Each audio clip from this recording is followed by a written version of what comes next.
So, pre, paring June, kumusta? So, ayan. At, okay. Andito pa rin tayo.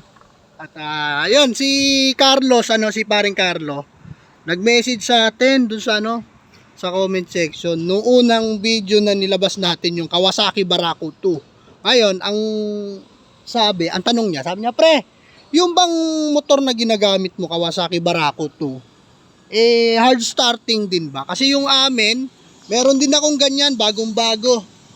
Ngayon, ang problema, yun pa rin, hard starting issue. Yun yung issue sa kanya. Sabi niya, kapag 2 days daw hindi niya magamit, ang hirap na paanda rin. Oo nga, napansin ko nga rin dito sa motor na to. Yung Barako na yan. Kasi may trabaho rin ako eh. Pag nasa trabaho ako, minsan maiwan ko na sa bahay, yung ito gagamitin ko yung isa, yung Supremo, gagamitin ko, ito nasa bahay.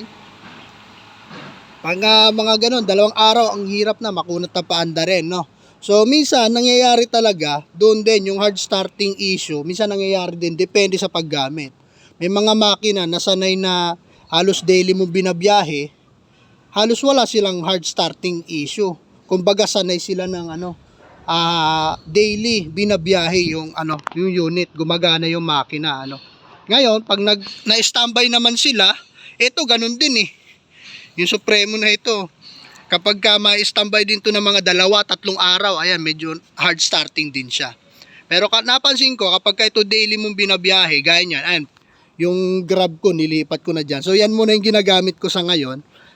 No, yung hard starting, nawala sa pamamagitan nung choke niya. Kasi ito, tinan mo, yung choke nito, yun nga, gaya na sabi ko mga nakaraan, depende sa brand, depende sa unit, yung mga features ng makina natin, iba-iba din ang pinaglalagyan. Ito, yung choke nito nandito. Yung kanya naman, nandun sa may karburador. Wala dito. Yan. Nasa karburador siya. Yung choke nito. Hindi ko yung napansin nung una. Sige lang ako paandar.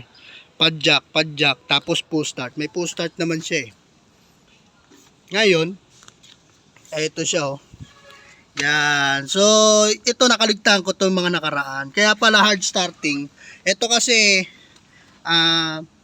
basic naman ito standard naman ito na, ito pag hard starting yung makina, lalo na una-una malamig ang klima, o kaya tag-ulan, o kaya yung makina bihira mo gamitin, nagsasuffer talaga ng hard starting yung yung makina natin So, kailangan natin gamitan ng choke bago natin i-activate yung makina sa umaga sa unang andar niya.